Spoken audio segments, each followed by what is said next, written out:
Have you lost your job? Have you lost a loved one? Are you exhausted caring for your parents, for your kids?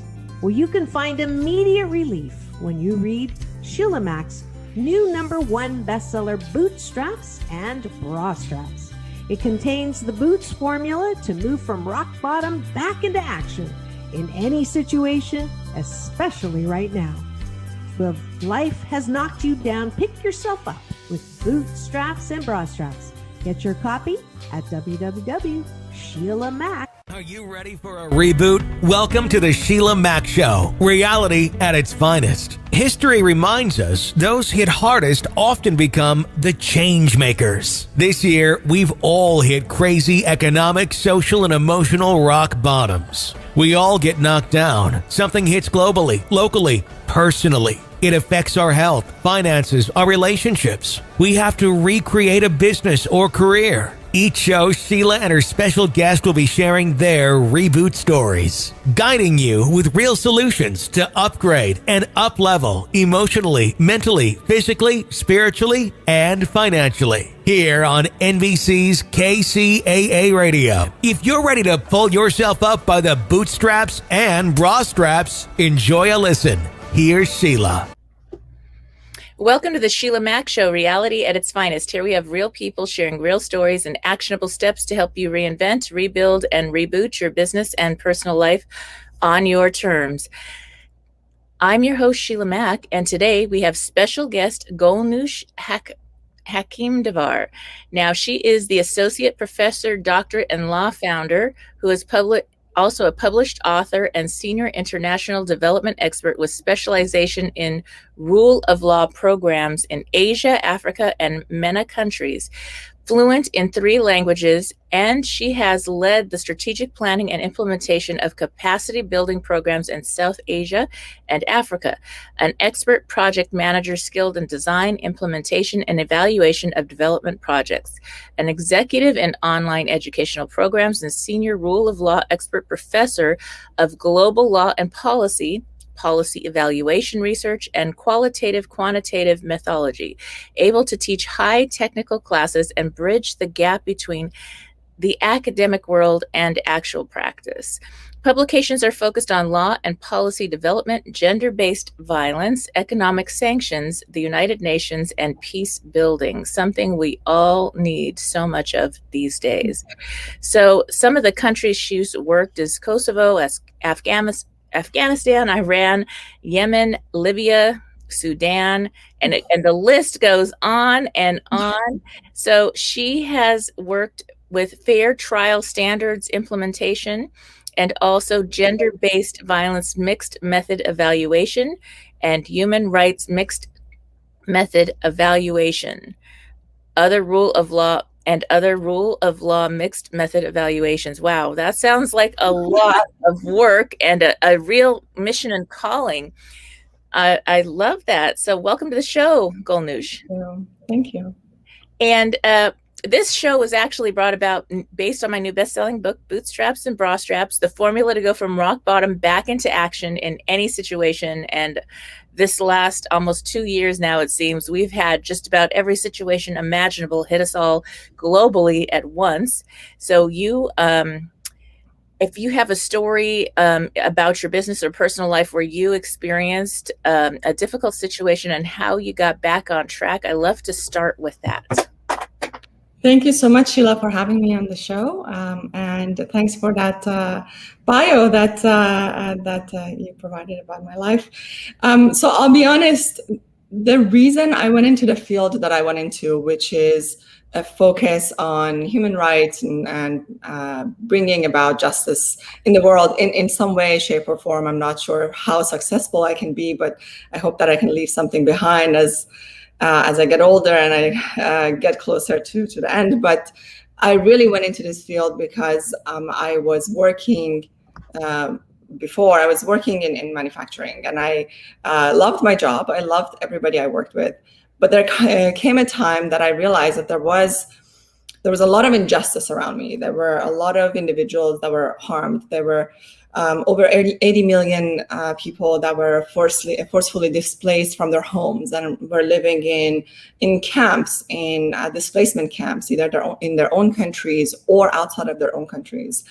And there were individuals who were killed and were buried in mass graves. And in Kosovo, as an example, is a place where there were over 1 million people who were displaced. And so reading about all of this and reading about all the injustice, about women who experience injustice, who experience violence, 30% of the women in the world, even today, experience some form of injustice and gender-based violence. And I remember coming to the office and thinking, I turned on my computer, and I don't know if you remember before when we had this desktop, everybody uses a laptop now.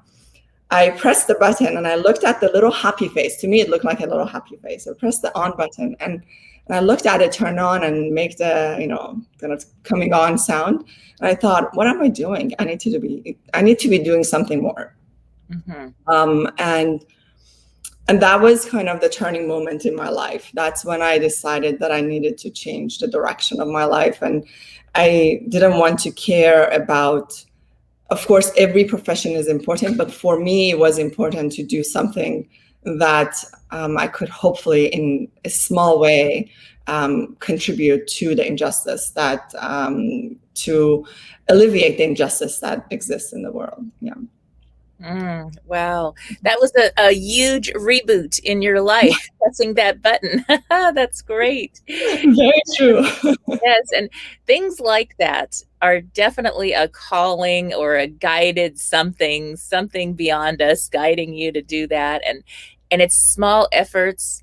If you're tuning in and you're frustrated with the way things are right now on this planet, it's the grassroots efforts, it's the community efforts that make the most difference globally. Actually, they can actually show up globally, and it starts just with each person taking action and not just standing by the sidelines, staying quiet about it. So that's what it's going to take, I think.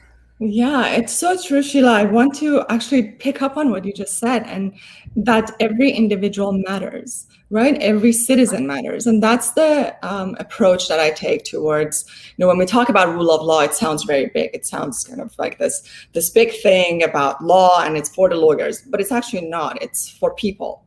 It's for people to understand their rights. Most people in the world that are experiencing injustice, they don't even know that that's injustice. They think that it's bad luck, right? In the US, we are fortunate because we have shows like Law and Order and the CSI, and that we understand a lot more about the justice structure, what our rights are, the fact that we do have rights. But that's not the fact in all places in the world. There are places where the definition of gender-based violence is not even clear. What does it mean? Women who are forced into marriage, they don't recognize that as forced marriage because that's what they're used to, because that's, culture plays a big role as a part of our life. And there are good parts of every culture, and there are parts that can be improved. And that exists in the world. We need to recognize that we need to move forward. We need to look at individuals and how they're experiencing their lives, how they're experiencing a justice structure based on that culture that they are living in and they're growing in. I have this example that I always use, especially with my students, is that the world is like a body, a full body, a human body, but it's made up of all these different organs, right? So we have arms and hands and legs and feet, and all of them have to work together, right? All the organs, and those are all the institutions that work together. So our toes and our brain has to tell our fingers to move, my fingers to move, or our mouth to talk. But if one of these institutions, is one of these organs stops working, everything falls apart, right? There's pain, and you have to hold your hand up if it's broken. But at the center of it are the cells, and those cells are the individual human. I mean, I would compare them to the individual human beings, individual citizens, the grassroots that you mentioned. Every single human being needs to know their rights, needs to have those rights, needs to live free, needs to be able to have dignity. liberty, right? Not to be detained arbitrarily. So that's really something that is important, and I think is very important for all of us, at least from my perspective, to take into consideration, and hopefully in some way bring equality, bring everybody on the same playing field. So you're absolutely right. The grassroots, the individual, is really important. Yes, very much. And so during this time, we have worldwide, we have people that are so upset because these laws are not being upheld in a fair and equal way. And it's something that has caused a breakdown right now in many ways as we rebuild, hopefully, to something more fair and equitable for all. And until that point, what do you suggest with all your studies and actions? What do you suggest that people do, grassroots way to really take action in a positive way to start getting the change we really need? So that's a very important question and a difficult question, because we have to come at it from many different angles. When I talk about my work in rule of law, right? Rule of law is about checks and balances, and that checks and balances comes from institutions that are held responsible to the citizens, and citizens who know, understand, and actively hold their institutions responsible.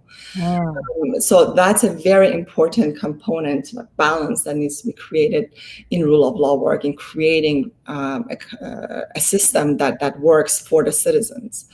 So what can the citizens do? I mean, I think we are fortunate today because we have access to social media. We have access. We can all be independent activists, journalists, researchers, right? Everybody has access.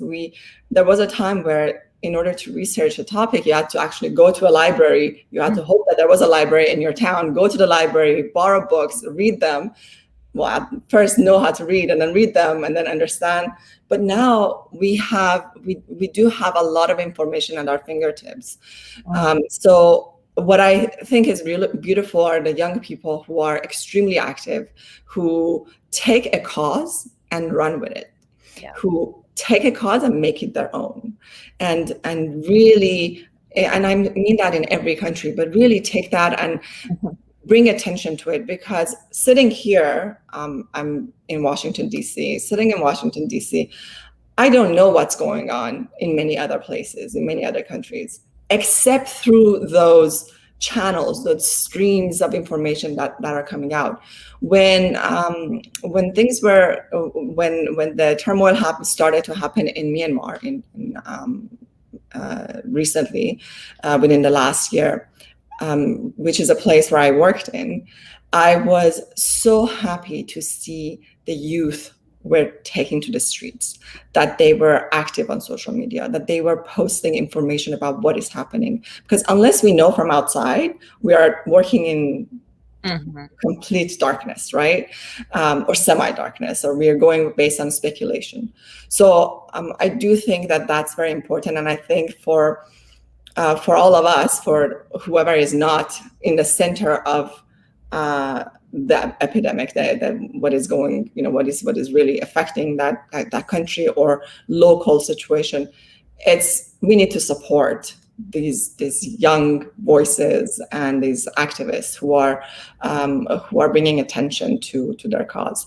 So I do think that the individuals matter, the citizens matter, and youth are so important in ensuring a future that is more just than it was yesterday. I mean, we're not going to have full justice, but we can bring in a little bit more. We can get a little closer to equality. We can get a little closer to justice. I think that's really key. Yes. And, you don't have to know what you're doing to start. I remember getting involved. I have 6 children. I adopted 3 of my own, and they did not get fair and equal education in the public system. And I actually pulled them out at a certain point. But I said, this isn't right. It's based on your zip code. It's based on finances here in the U.S. It really is different than what we would hope it to be. And I started campaigning nonpartisan just getting involved. And I was really guided to do that.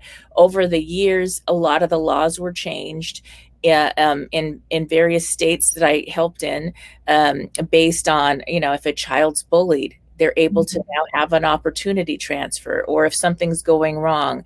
And many of the charter schools that were opened in the most at-risk areas are the highest performing schools that outperform the top area schools, whatever the top financial area schools, because there was this freedom given, and it made it better, not as good as we need it to be by any means. Right. Not at all. And I remember being in a documentary and saying, it's the one child that we deny that is going to have the cure to some cancer or some disease, or your disease. Mm-hmm. They're the ones that you denied. And so when we deny one child, we're denying everyone. Right. And so that was something that was, I think, probably 92, somewhere 1992, that far back, that we did the documentary. But that I didn't know what I was doing. Things would show up, and people that cared would get involved. And so that's it. Just start. That makes a big difference. And then you start to work with people that know more about what to do. Oh, we need to petition, we need to do this and that, and the law. But the more you know about the law, the easier it is. And I think that's important. Just the education part is going to make a big difference. You're so right, and just wanted to pick up on a couple of points that you mentioned. One is congratulations on having your kids and being able to provide that support for them and teaching them really from their own experience. You see something wrong, and let's try to figure out how to manage it, how to fix it for your kids and for others, and that really makes me think about this, that there is nothing that is too small. There is no mission that is too small. There is no cause that is too small, because every cause is affecting someone. Everything that we're looking at has an impact on one or another individual. So there is, if we see something around that is not, and I guess this is kind of a call to action for anybody who wants to or who is interested, is if you see something that is affecting you, you see something that is making you think, wow, I am feeling really sad with this. I'm really feeling that this needs to change. Then you can be the one. You can change it. You can be the one to take action. And I think that's really important. At least around us in the U.S., we see a lot of problems as well. We see problems with homelessness. We see problems in education. We see problems with drug abuse. The number of issues are very large. So and I think that that's something that everyone should not just pass by. Don't pass by an issue. Stop and think about it. Is this your cause? If not, that's okay. Hopefully there'll be the next person who will take on that cause. But everyone should think it's very fulfilling if we find a cause and we fight for it. For me, it's been on personal level. It's been it was very difficult before I had a cause, and I searched desperately to have a cause. I kept on thinking, whose cause am I taking on? And I would ask my friends, well, what is your cause? What are you living for? What is the thing that you want to do and leave behind? And everybody had different ideas, and I would think about it. I'm like, well, that's not me. So it does take time to identify that cause, but it makes a big difference in our mundane life, in our daily life. That is just, we get into this routine. But if you have that additional cause, you're like looking forward to it. You're looking forward to, wow, I changed one person's life. Right. That's great. I've made a difference beyond my own life. And for me, it's definitely been something that I've looked for. When we go back to the discussion of peace, peace is a really big topic, and a lot of times that's not even defined. What is peace? Is it like lack of war? Is it when we don't have war, we have peace? Or is it when we have justice, we have peace? Or is it when we have justice for everybody equally, we have peace? It's very, very difficult to really pinpoint and narrow down and define peace. But overall, I think one way we can look at it is putting the citizens, putting individuals first. that's where we can think about and really rationalize and think about peace in this way that is a little bit more digestible, right? It's something that we can work with. Of course, there are other issues with the environment, but we individuals do matter, right? Individuals can make a difference and can affect and even can create that definition of peace long term. Hey, 100 years from now, that one child that you were talking about, that one child who could have possibly been left behind could be the one who is defining peace for us, who is going to write the next charter that's going to define fully what peace should be, how peace should be defined in the world.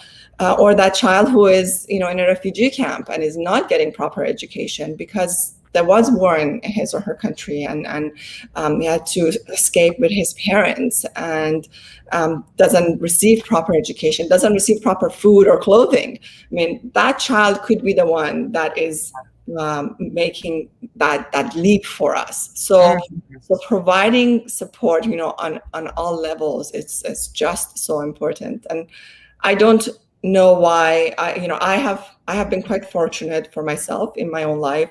I've lived a pretty straightforward life. I don't know why the world is like this, the way that it is, why some people are in the positions that there are, and then they're facing more injustice. They are born in areas that there is more injustice, but I don't know if it's even important for me to know why. Maybe it's more important for me to understand what can I do to make a change, to make a difference, and to help people understand that they have rights, that there is such a thing as justice and injustice, and that it's not just bad luck that they're living in. Yeah. Yes. Now, this show actually, and my book came about to give people resources and help. And when I did that, my goal was, how can I get the most resources to as many people as possible? So every time I interview someone, I know there's someone out there needs to hear your message. And over time, there's also been people that introduced me to things. So one of the things I like to share on the show is, and I don't get paid for this, is something that's from my heart that's going to help people in the United States and Canada. At this point, there is something called 211. And so if you are a parent and your children go to a physical school, get the school to post about 211. Now, if you Google 211 in your state or province in Canada, you will see a list that helps people, whether it's seniors, veterans, getting food on the table, helping with mortgages, with this COVID situation, getting out of abusive situations, helping with addictions, mental health resources, so many resources that this is created nationwide and all in Canada as well, and people are not aware of it. So even if all you do is post a piece of paper about this, or share this with somebody you know that's down on their luck. And a lot of times you might be working with people, you don't know what's going on at home. And just to be able to have them see or get that, they can get to a resource that could save a life. They have suicide prevention hotlines, but it's all in one place. And a lot of times when one thing is wrong in your life, or in a family, a home, for a person, everything, finances are wrong and health is wrong, everything is affected. So to be able to just share simple resources like that and get your kids involved, ask them to post it to the parents, to the teachers, and different things like that can make a huge difference in one person's life that makes a difference in other people's lives that we may never know. Yeah. But that's just the goal. And part of the show, I always share about the 211. So it's so simple. And everybody, I think about 70% of the people I talk to have never heard of it. Yeah.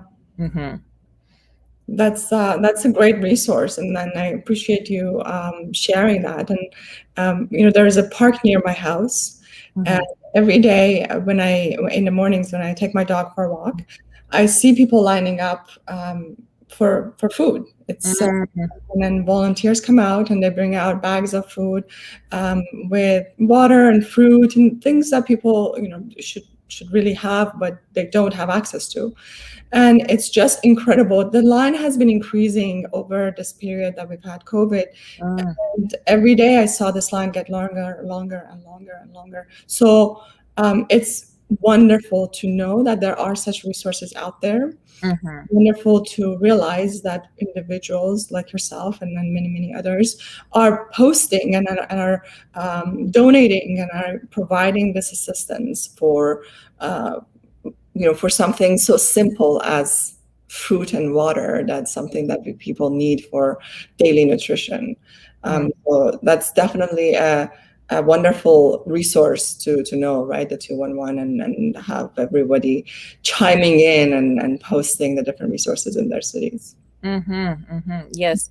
Now I'd love to hear more about some of the programs you've worked on. Sure. So I have done a variety of things, as you read in my bio as well. I've been in many different countries and working with universities and with students, with prosecutors at times. So really different programming. In my time that I was in Afghanistan, I worked with a lot of university students, so teaching them about law, in particular international law, and making sure that there was an equal balance in the academic world between men and women. So that women were also coming in and joining university programs, and in particular studying law, because I do think that law is extremely important in individuals' lives. It creates, it's kind of the base of that, creating that checks and balances that I was talking about. So that's one of the things that was very near to my heart, and ensuring that women had equal representation, not only as students, as faculty, in the judiciary. This is something that I'm quite worried about as we see the shift in Afghanistan, and there may be the same women may not have the accesses that they had when I went there. So I'm afraid that maybe women will not be able to actually be judges any longer, as it was before 2003. And so their lives may be at risk. So those, these are things that I kind of daily think about, and it's quite, it makes me very anxious, because I'm so concerned about the same individuals that I worked with. That was one thing. In Myanmar, I worked with the prosecutors, as I mentioned, training them on fair trial standards. What are fair trials? What does it mean for individuals of all backgrounds to have their voices heard equally?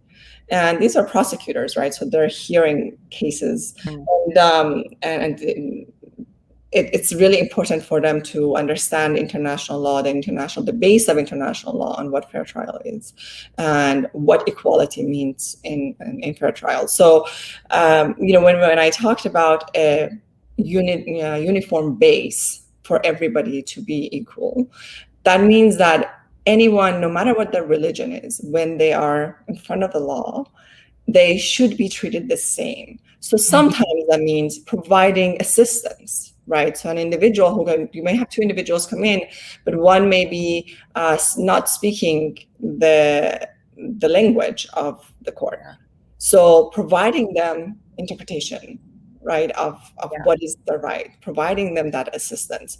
Someone may come in and they are blind, right? A blind person coming to court, they can't see, they are reacting and they're acting very differently than another person who has sight.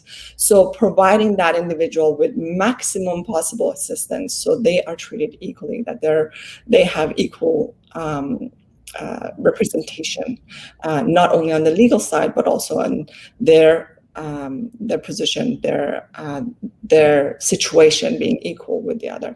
So fair trial is really, I'm kind of breaking it down to really the basics, but that was one of the other things that I did. I did a training on this, and unfortunately all the countries I've worked with have ended up in not necessarily moving towards democratic positions. But I'm hoping that long term, some of these trainings have been solidified in the minds of the people that I worked with.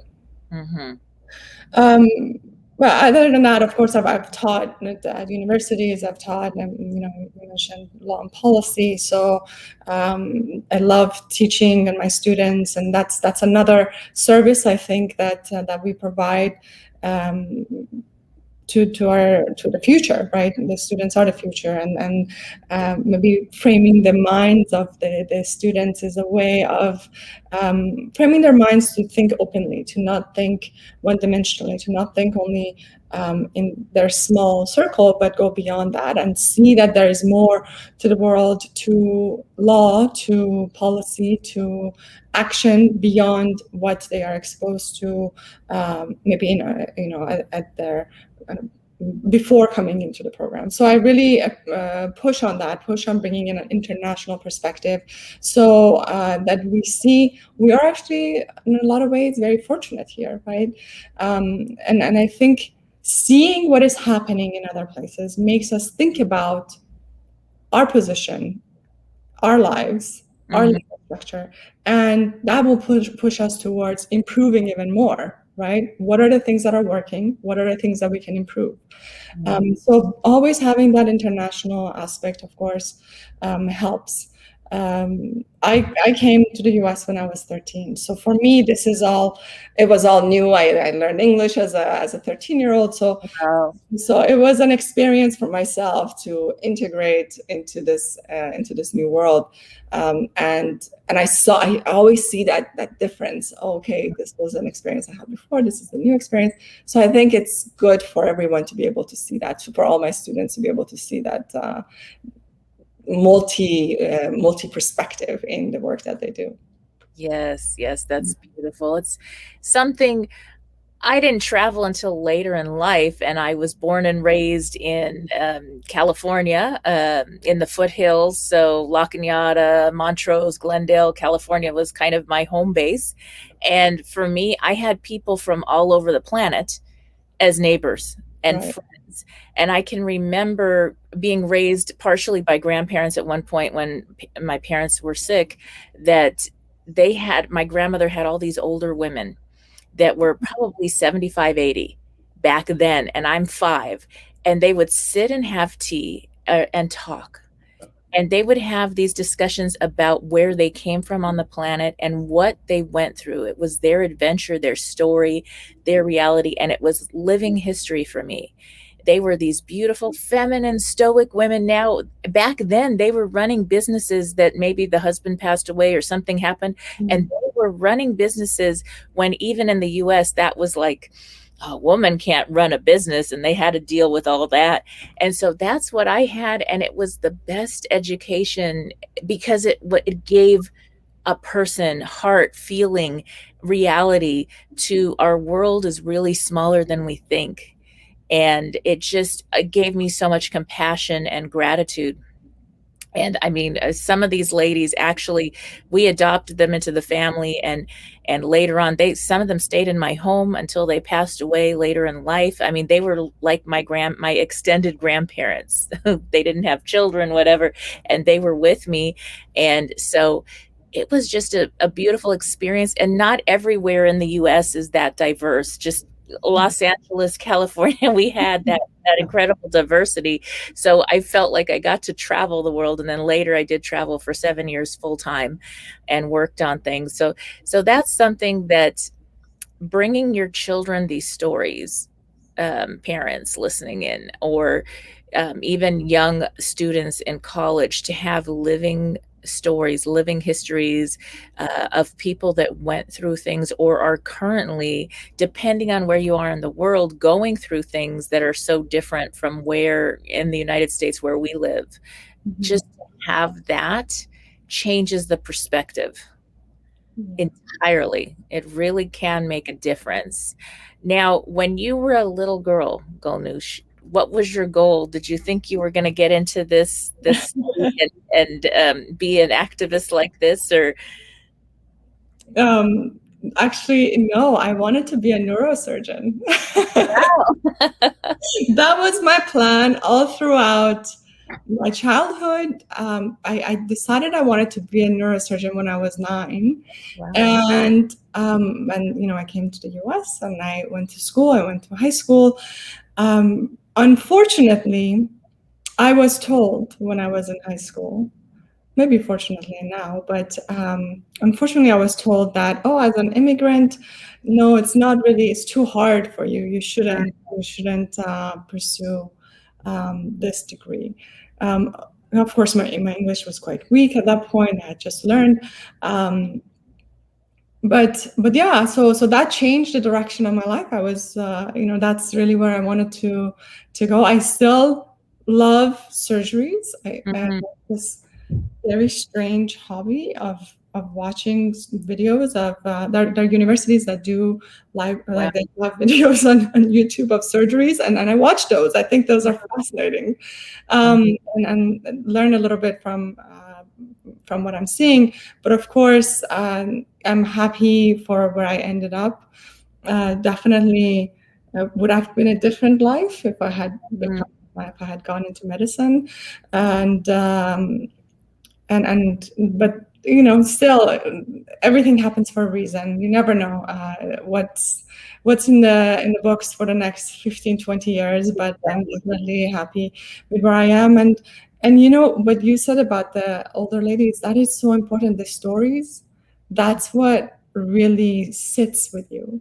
So that's the one thing in my current day, that's the one thing that I like crave it. I want the stories of people. I want to hear more and more stories. And I think that at any time, and this is for kids, for adults, for anybody, when you see a person, I think we should be interested in their story. Not telling them about ourselves, but hearing their stories. And I love that. Sometimes, in the park next to my house, I find these older people and I sit there and ask them a couple of questions and let them tell me their stories, because you can learn so much and you can pick up so much.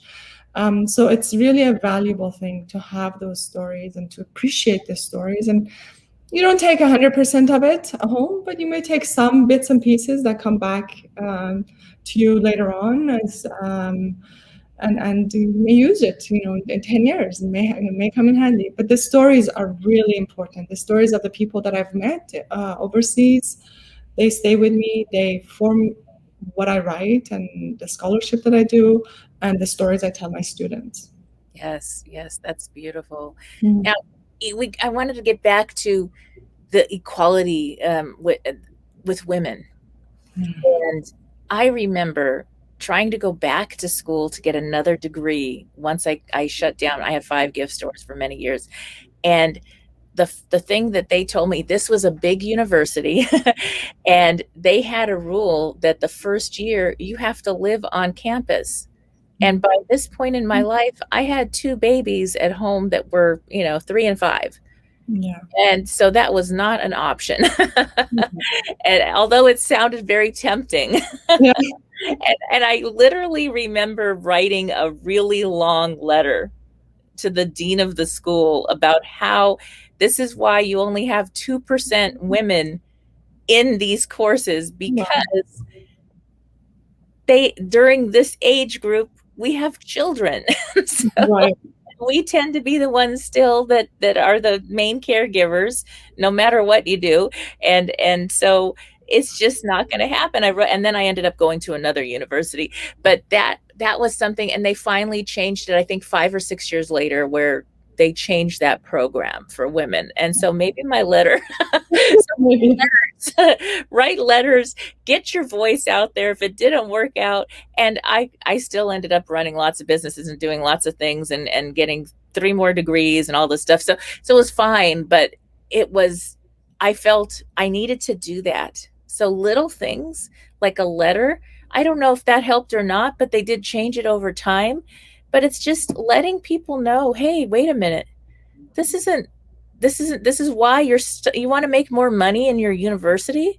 Let the women in, but understand they may have children during this age group. Right. They may have other responsibilities. So, it has to be accommodating. for all. And that's going to make a big difference. So just like you know, going to this country and they said, no, you can't do this neurosurgeon deal. And Right. I mean, no is usually the biggest yes. So you never know in the future, Golnoosh, you may do Oh. that too in your spare time. It may take many, many years.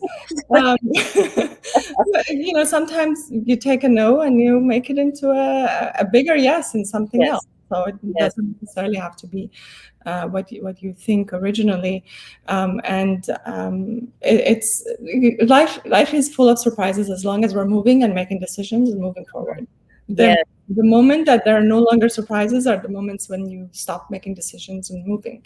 Mm-hmm. And so, you know, there was this, I think it was an advertisement that said a body in movement or body in motion always stays in motion. I mean, that comes from science. And I think that's true. That's true in everything we do, right? The moment you start moving, you're doing something, it will continue moving.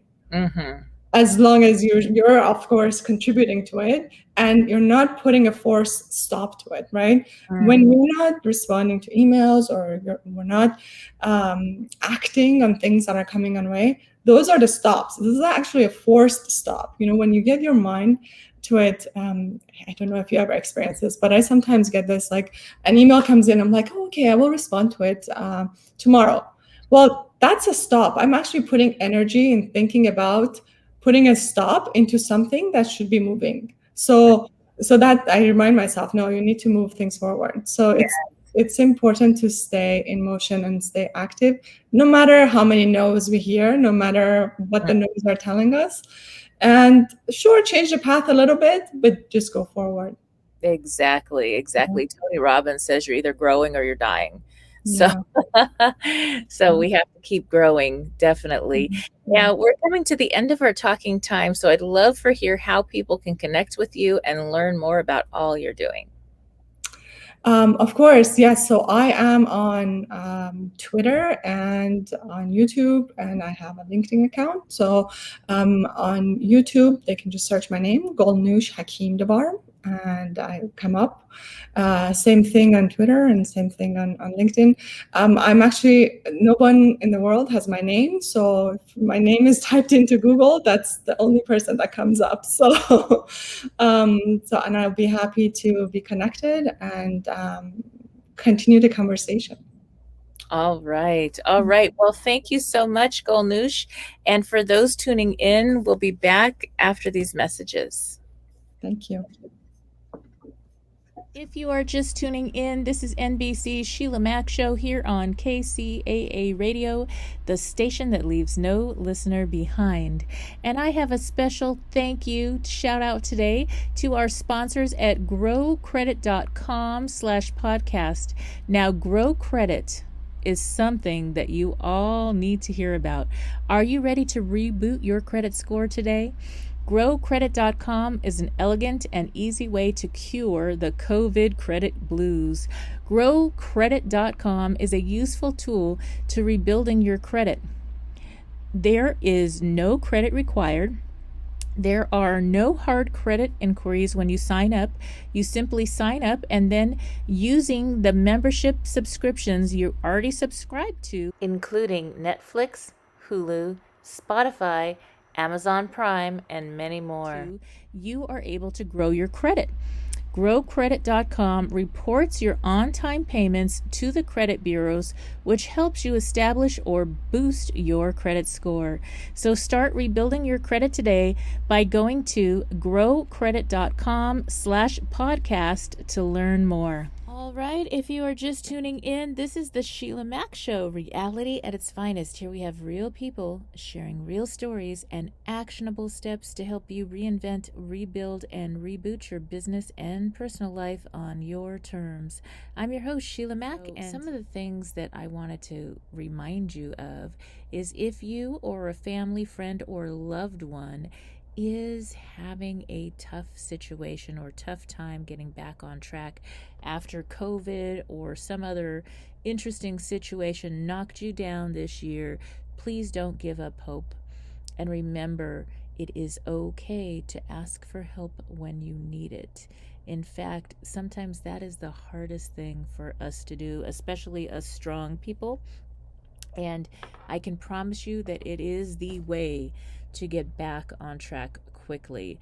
So one of the things to keep in mind if you have someone you know or you yourself may need a resource this year, I'm kind of the unofficial spokesperson for the 211, and the 211 is the new 411 for information on all resources in every single state in the United States and every province in Canada.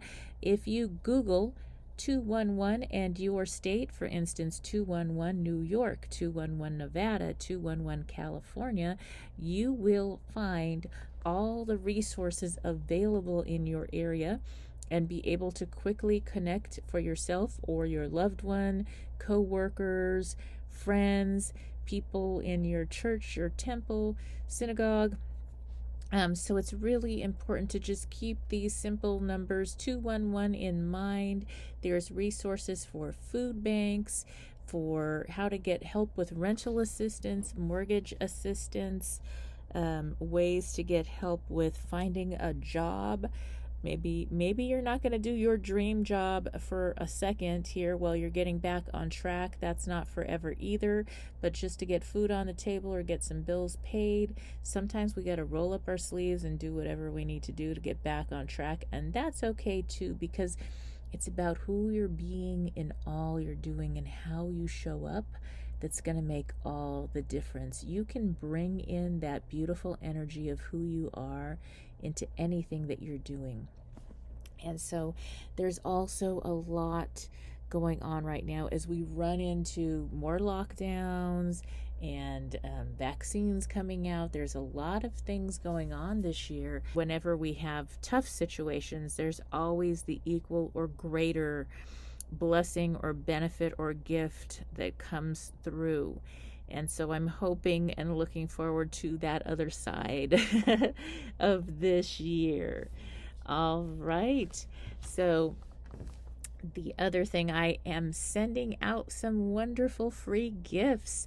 So if you grab a copy of my new best-selling book, Bootstraps and Bra Straps, The Formula to Go from Rock Bottom Back into Action in Any Situation, this book comes with 14 free gifts.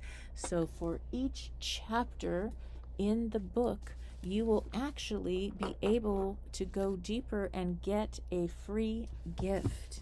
So that is something that you wonder, what does this book talk about? Well, it talks about various rock bottoms and how to get back on track. So I'm just actually flipping through the pages here, and we go over the Boots formula.